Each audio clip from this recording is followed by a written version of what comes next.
En 2015, el estudiante Michael Andrews de la Universidad del Sur de California dejó su habitación del dormitorio con su compañero de cuarto Steve para ir a una fiesta de fraternidad fuera del campus. En el camino a la fiesta, Steve se dio cuenta de que dejó su teléfono en el dormitorio, pero ya estaban en el Uber camino a la fiesta y decidieron no volver atrás. En algún momento durante la fiesta, mientras los dos amigos se separaron para mezclarse con otros amigos y conocidos, el teléfono de Michael comenzó a sonar. Era desde el número de Steve. Michael contestó y escuchó la voz de Steve al otro lado, cubierta por una máscara de estática. Incluso en la ruidosa fiesta, pudo distinguir la voz de su compañero de cuarto diciendo que regresara a la habitación, y la llamada se terminó. Con eso, Michael dejó la fiesta y regresó al dormitorio del campus, intentando llamar y enviar mensajes de texto a Steve, pero no recibía respuestas. Cuando Michael llegó de vuelta a la habitación del dormitorio, no encontró a Steve adentro. Extrañamente, encontró el teléfono de Steve sobre la cama. Al revisar las notificaciones en la pantalla, Michael vio las notificaciones de todos sus mensajes y llamadas en la pantalla. No fue hasta una hora después que Steve regresó a la habitación buscando a Michael, después de escuchar que se había ido. Y fue entonces cuando le dijo a Michael que nunca lo llamó y que nunca tuvo su teléfono. Lo que hizo esto aún más extraño fue que el teléfono de Steve no tenía registro de hacer una llamada a Michael. Sin embargo, el teléfono de Michael tenía un registro de recibir una llamada y tener una conversación de 15 segundos.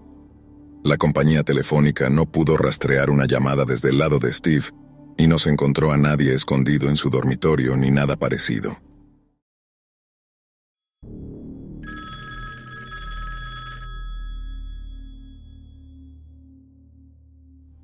En 1970, Donna Lass, de 25 años, trabajaba como enfermera en la estación de primeros auxilios de un casino en South Lake Tahoe, California.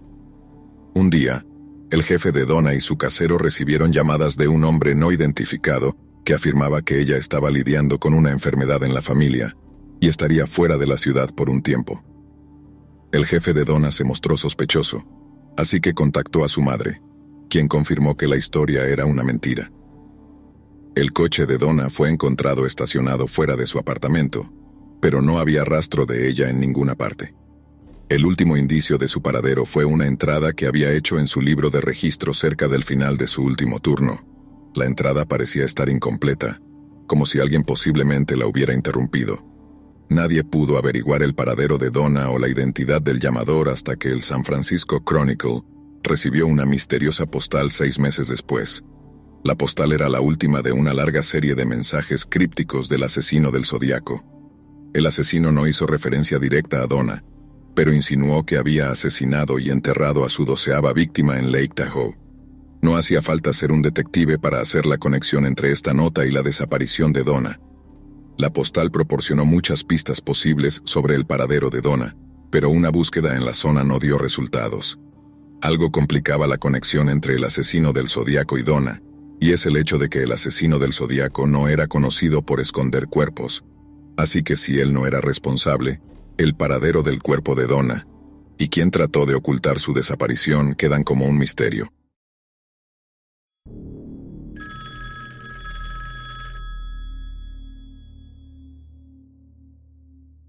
En 2008, Brendan Swanson, un estudiante universitario de 19 años, conducía de regreso a casa después de una noche de fiesta cuando chocó contra una zanja en un camino de grava en medio de la nada en Minnesota.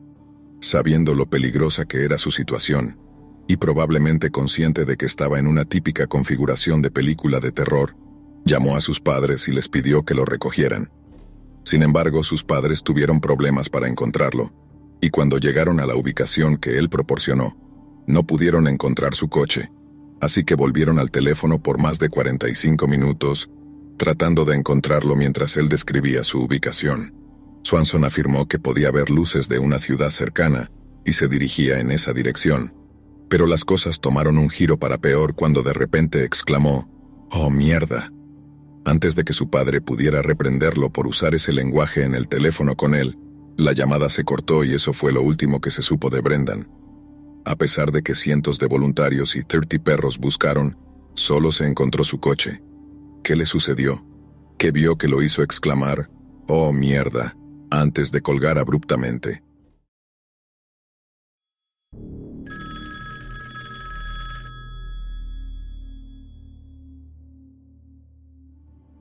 Hace unos años, un usuario de Reddit llamado Stacy Kolupski compartió la experiencia de su hermano, quien recibía una llamada en su teléfono celular alrededor de las 2-3 de la madrugada todas las noches.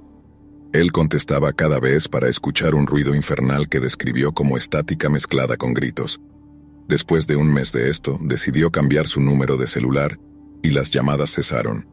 Sin embargo, después de una semana, las llamadas comenzaron nuevamente, con el mismo ruido a la misma hora. Finalmente un día decidió hacer una llamada de retroceso y una persona mayor contestó, sin tener idea de lo que él estaba hablando. Si él no contestaba, recibiría unas cuantas llamadas más, pero nunca dejaron mensajes. Decidió terminar su contrato con la compañía telefónica, cambió a una nueva y obtuvo otro número. Desafortunadamente lo que él temía sucedió. Las llamadas de estática y gritos continuaron con un breve retraso. En ese momento estaba aterrorizado cada noche y no sabía por qué esto estaba ocurriendo. Volvió a realizar una llamada de retroceso y se comunicó con otra persona que tampoco tenía idea de lo que él hablaba. Alrededor de ese tiempo, el hermano de Stacy perdió su trabajo y su teléfono, que ya estaba desconectado, lo que significaba que las llamadas, por supuesto, se detuvieron. Un día, la madre de Stacy le pidió que escuchara un extraño mensaje que recibió en su teléfono de casa. Era la estática con gritos que le mostraron a su hermano, y por supuesto, él entró en pánico. Realizó otra llamada de retroceso, y esta vez el mensaje indicaba que el número estaba desconectado. A partir de entonces, nunca más volvieron a saber de eso.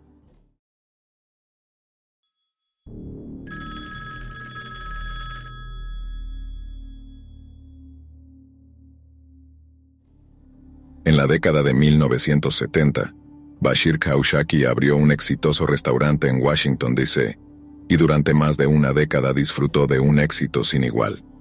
Sin embargo, en 1983, se convirtió en el objetivo de una interminable serie de llamadas telefónicas amenazadoras que llegaban varias veces al día, todos los días. Normalmente, el acoso de este tipo eventualmente se detiene por sí solo, ya que los acosadores se aburren y pasan a otra cosa. Pero Kaushaki fue acosado por estas llamadas telefónicas durante casi una década. El llamador eventualmente fue apodado l'enfant, que es francés para el niño, en referencia a la eventual imitación del llamador de una niña pequeña. Cualquiera asociado con Kaushaki de alguna manera era un blanco, desde su esposa embarazada hasta los empleados de su restaurante. El acoso se intensificó un día cuando la estrella de David fue rayada por todo el Mercedes de Kaushaki. Cuando viajó a Filadelfia para visitar a su hermana, las cosas empeoraron tanto que sufrió un colapso mental y se internó en un hospital psiquiátrico. Pero aún así, las llamadas continuaron llegando a su restaurante. El FBI finalmente colocó un rastreo en el teléfono para confirmar si l'enfant era una ilusión o no, y lo que descubrieron puso en perspectiva lo mal que estaba la situación. Las llamadas provenían de diferentes cabinas telefónicas con una frecuencia tan alta que hubiera sido imposible que una sola persona estuviera haciendo estas llamadas. Los llamadores de l'enfant eran un grupo de personas que orquestaron este plan con el propósito expreso de acosar a Kaushaki hasta la locura, pero nunca se pudo determinar cuál era el motivo detrás de todo esto.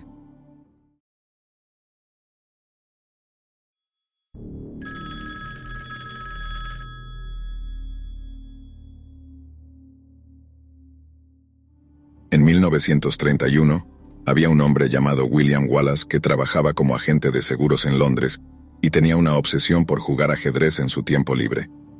Una noche, Wallace llegó a una reunión del club de ajedrez y encontró un mensaje telefónico esperándolo. El remitente quería reunirse a las 7:30 de la tarde al día siguiente para comprar una póliza de seguro. Al día siguiente, Wallace viajó a través de la ciudad y descubrió que la dirección proporcionada no existía, por lo que regresó a casa, convencido de que era víctima de una broma tonta.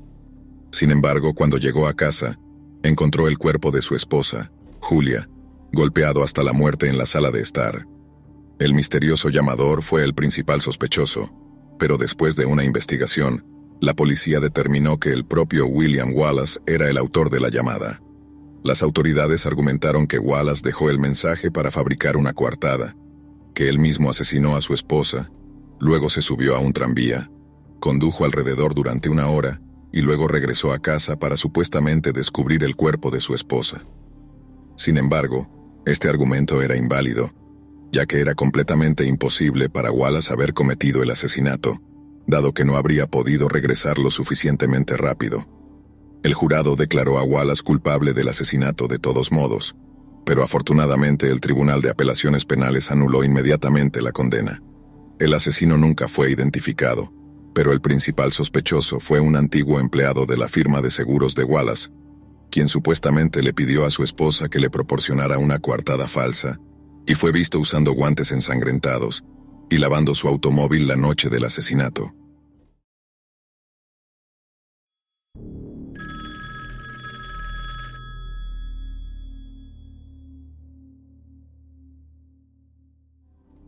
Jason Alexander solía recibir frecuentemente llamadas a su casa buscando a una mujer llamada Tanya. No parecía ser un gran problema, ya que Tanya tenía el mismo apellido que la familia de Jason y era un nombre común en la zona de donde eran. Cuando Jason y su familia se mudaron al otro lado de la ciudad y los directorios telefónicos dejaron de ser la forma más común de encontrar números, las llamadas para Tanya gradualmente se detuvieron, y después de un tiempo, la familia Alexander se olvidó de la mujer llamada Tanya.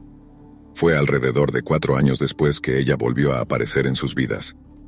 Jason estaba conduciendo de regreso a casa desde el trabajo una tarde, y se encontró con un accidente automovilístico bastante espantoso en la curva hacia su casa. 2 autos habían chocado, y uno de ellos se envolvió alrededor del poste que tenía los números y las indicaciones de la casa, uno de los cuales era su número de casa. Varios días después recibió una llamada de la policía preguntando si Tanya estaba en su residencia. Su coche fue encontrado envuelto alrededor de un poste cerca de la casa de Jason, y ella no estaba en el lugar del accidente. Nunca volvió a escuchar nada sobre ella.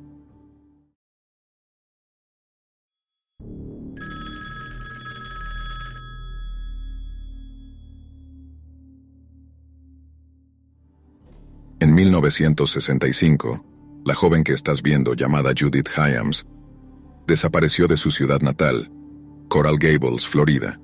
Todos temieron lo peor cuando encontraron su automóvil abandonado en Atlanta con sangre en el asiento trasero.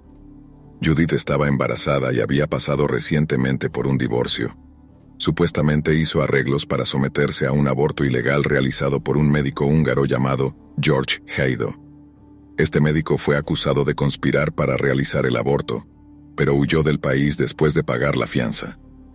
Tras esto, el caso fue olvidado durante un cuarto de siglo, hasta que fue revivido por una serie de extrañas llamadas telefónicas en 1990. El capitán de policía de Coral Gables, Chuck Smith, recibió un mensaje de un presentador de radio de Omaha, Nebraska, afirmando que tenía información sobre la desaparición de Judith.